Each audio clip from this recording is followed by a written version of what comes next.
Hello everyone, we're on chapter 9 and we're on paragraph 17, so let's get started. The motives of moral conduct are mental pictures and concepts. There are moral philosophers who see a motive for moral behavior also in the feelings. They assert, for instance, that the aim of moral action is to promote the greatest possible quantity of pleasure for the acting individual. Pleasure itself, however, cannot become a motive.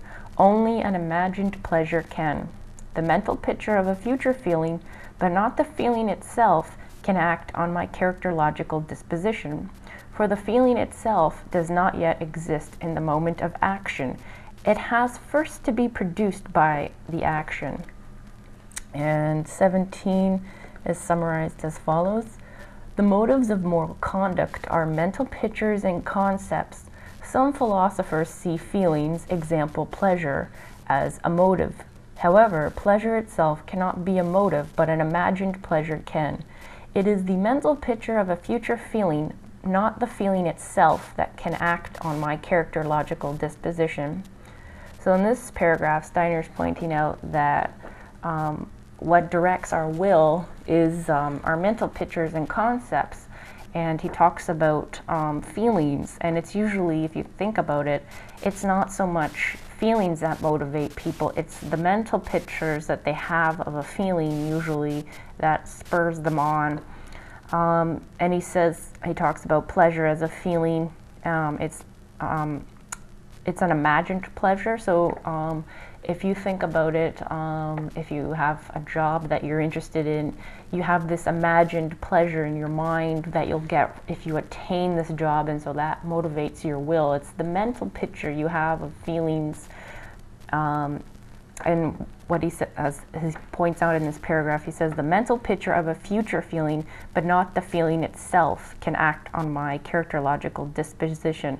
And that's the main point in this paragraph. And he's really wanting us to be clear on that. So that's what he's saying in paragraph 17. So we're going to move on to 18. The mental picture of one's own or another's welfare is, however, rightly regarded as a motive of the will. The principle of producing the greatest quantity of pleasure for oneself through one's action, that is, of attaining individual happiness, is called egoism. The attainment of this individual happiness is sought either by thinking ruthlessly only of one's own good and striving to attain it even at the cost of the happiness of others, pure egoism, or by promoting the good of others, either because one anticipates a favorable influence on one's own person indirectly through the happiness of others, or because one fears to endanger one's own interests by injuring others, which is known as the morality of prudence. The special content of the egotistical principles of morality will depend on the mental pictures which we form of what constitutes our own or others' happiness. A man will determine the content of his egotistical striving in accordance with what he regards as the good things of life, such as luxury, hope of happiness, deliverance from various evils, and so on. And paragraph 18 is summarized as follows. The mental picture of one's own or another's welfare is a motive of will. Egoism is the principle of producing the greatest quantity of pleasure for oneself. This is attained through either 1, pure egoism, that is, striving for one's own good even at the cost of another's happiness, or by 2, promoting the good of others, either because it will benefit the individual or one fears to injure others because of their interests. The latter is known as morality of prudence. Both of these principles will depend on the mental pictures we form of what constitutes our own or others' happiness. So in this paragraph, he's again highlighting how mental picture is a motive of moral conduct. And a good example he cites is the mental picture of one's own or another's welfare. So it's the mental pictures we have of others or of ourselves that can motivate our will. And he talks about egoism, and again, egoism can have two variations, one where you're just being purely all about yourself, and the other one where you're striving to help others for your own good, or just helping them because you don't want to hurt them.